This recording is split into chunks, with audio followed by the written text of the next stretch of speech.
स्वागत है आप सभी का आपके अपने YouTube channel study with Swati में। दोस्तों, आज के इस वीडियो में हम बात करेंगे डीएलएड या बीटीसी फोर्थ सेमेस्टर या फिर बीएड थर्ड सेमेस्टर के लिए आप किस तरह से लेसन प्लान तैयार करेंगे। अगर आप टीचिंग कर रहे हैं, आप सभी को पता है बीएड थर्ड सेमेस्टर में 40 लेसन प्लान और डीएलएड फोर्थ सेमेस्टर में आपको 20 लेसन प्लान तैयार करने होते हैं टीचिंग के समय। तो यहाँ पर अगर हम डीएलएड फोर्थ सेमेस्टर की बात करें तो आपको 6, 7th और 8th क्लास से लगभग 20 लेसन प्लान देखने को मिलेंगे हर एक सब्जेक्ट से। मैंने कई सारे वीडियो में बताया है कि आपका हिंदी, इंग्लिश, गणित, साइंस, संस्कृत, कंप्यूटर, इन सभी लेसन प्लान को कंप्लीट करा दिया गया है। अब हमारा जो इस समय लेसन प्लान चल रहा है वो है सामाजिक अध्ययन से इस्लाम का भारत में आगमन। इस लेसन प्लान को लेकर के हमने अपने वीडियो में बात की थी, इसके प्रीवियस वीडियो में। अगर आप सीरियल वाइज लेसन प्लान तैयार कर रहे हैं तो आप हमारे चैनल की प्लेलिस्ट को ज़रूर चेक करें, वहाँ से अपने लेसन प्लान तैयार कर सकते हैं। स्पेशली डीएलएड फोर्थ सेमेस्टर, क्योंकि डीएलएड फोर्थ सेमेस्टर में 1 to 20 लेसन प्लान तैयार करने होते हैं हर एक सब्जेक्ट से, यानी सब्जेक्ट वाइज आप क्लास अपने अकॉर्डिंग चूज़ कर सकते हैं। ठीक है, आपको 2 लेसन प्लान हर सब्जेक्ट से तैयार करने होते हैं। और आप इसे बीएड थर्ड सेमेस्टर के लिए भी बना सकते हैं, क्योंकि बीएड थर्ड सेमेस्टर भी आपका 6, 7th और 8th क्लास से रिलेटेड है, तो इसके लिए भी आप बना सकते हैं, कोई दिक्कत वाली बात नहीं है। और अगर बीएड थर्ड सेमेस्टर वाले हर एक सब्जेक्ट से चाहते हैं, जैसे साइंस के 20 या 40 लेसन प्लान, ठीक है, संस्कृत के, हिंदी के, इंग्लिश के, तो मैंने सभी के लेसन प्लान अवेलेबल कराए हैं। यहाँ तक कि कॉमर्स, एसएसटी, ठीक है, इन सब के भी लेसन प्लान हिंदी, इंग्लिश में आपको देखने को मिलेंगे। आप हमारे चैनल की प्लेलिस्ट ज़रूर चेक करें। इसके अलावा BEd first, second, third, fourth से भी आपको जो प्रैक्टिकल या असाइनमेंट की फाइलें हैं वो भी देखने को मिलेंगी। और अगर हम बात करें DElEd first, second, third, fourth की, तो डीएलएड के लिए भी मैंने observation file, report writing file, ये सभी फाइलें मैंने बताई हैं। आप हमारे चैनल की प्लेलिस्ट चेक करें। चलिए दोस्तों, हम शुरू करते हैं आज के इस वीडियो को, जो कि है नदी घाटी की सभ्यता, लेसन प्लान नंबर 14।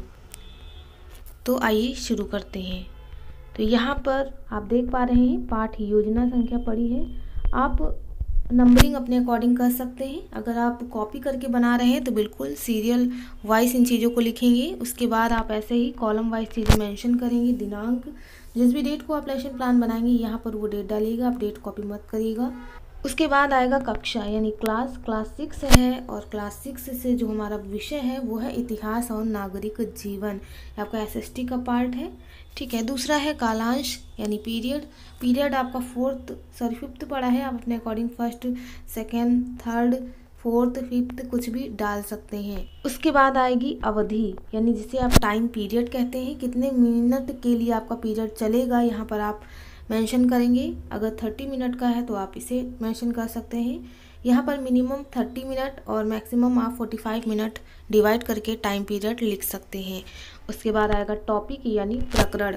तो प्रकरण है हमारा नदी घाटी की सभ्यता। आज के इस वीडियो में हम इसी टॉपिक पे बात करेंगे। उसके बाद आप हेडिंग डालेंगे सामान्य उद्देश्य, यानी जिसे आप जनरल एम्स कहते हैं। इसमें आप टॉपिक से रिलेटेड जनरल इन्फॉर्मेशन देंगे अपने स्टूडेंट्स को, जिनका यूज़ वो अपनी डेली लाइफ में भी कर सकते हैं।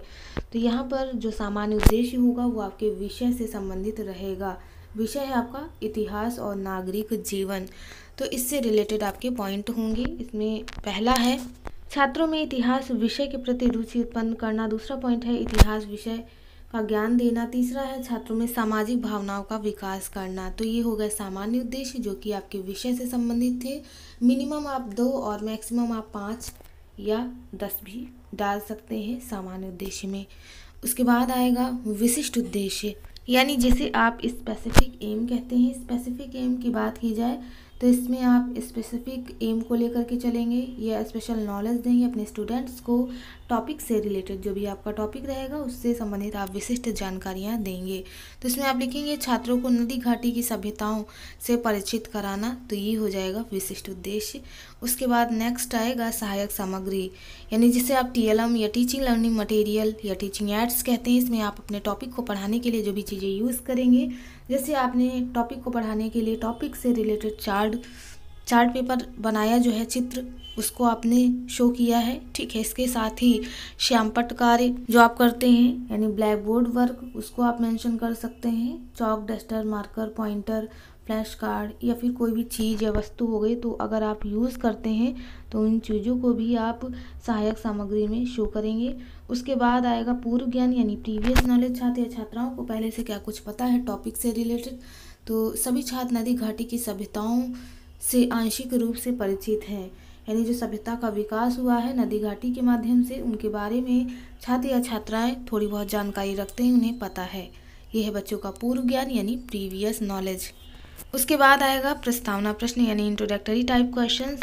पाठ से संबंधित संभावित प्रश्न बच्चों से निकलवाने के लिए हम इंट्रोडक्टरी टाइप क्वेश्चंस बनाते हैं। इसमें 3 कॉलम रहेंगे, serial number, teachers activity, student response यानी क्रम संख्या, छात्राध्यापिका कथन या छात्राध्यापक कथन, फिर छात्र कथन। इसमें आप मिनिमम 3 प्रश्न या मैक्सिमम आप 5 प्रश्नों पर प्रस्तावना प्रश्न बना सकते हैं। ठीक है, यहाँ पर आप पहला प्रश्न करेंगे बच्चों किसी एक नदी का नाम बताइए। बच्चे बताएंगे गंगा। फिर आप दूसरा प्रश्न करेंगे इलाहाबाद किस नदी के किनारे बसा है। बच्चे कहेंगे गंगा नदी के किनारे। फिर आप तीसरा प्रश्न करेंगे क्या आप नदी घाटी की सभ्यताओं के बारे में जानते हैं।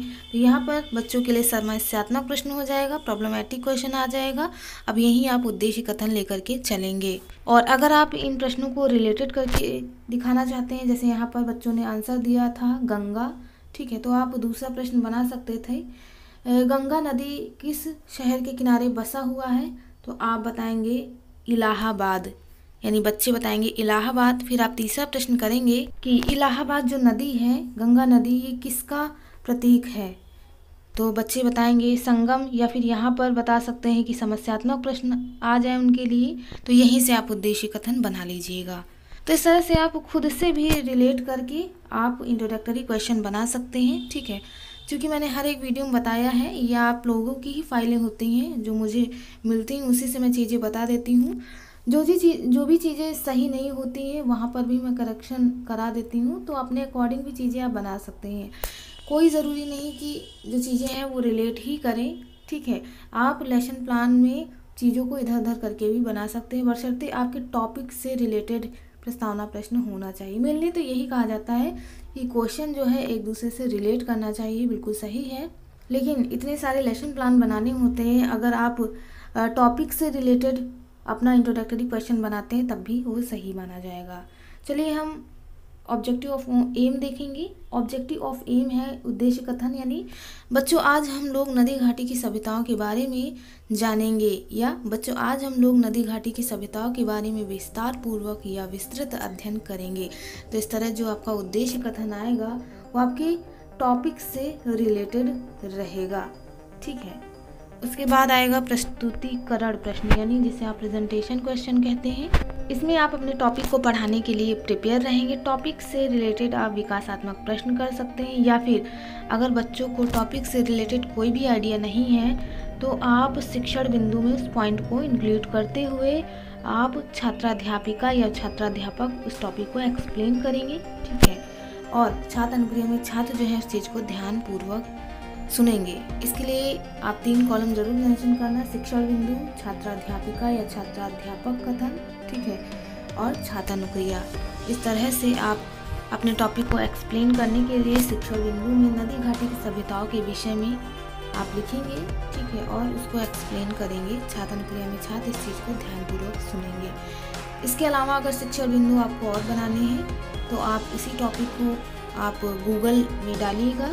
ठीक है, उसमें से आप शिक्षण बिंदु बढ़ा सकते हैं। यहाँ पर पहला डालिएगा, दूसरा आप अपने अकॉर्डिंग बना सकते हैं। तो एक आइडिया है कि किस तरह से आप लेसन प्लान तैयार कर सकते हैं।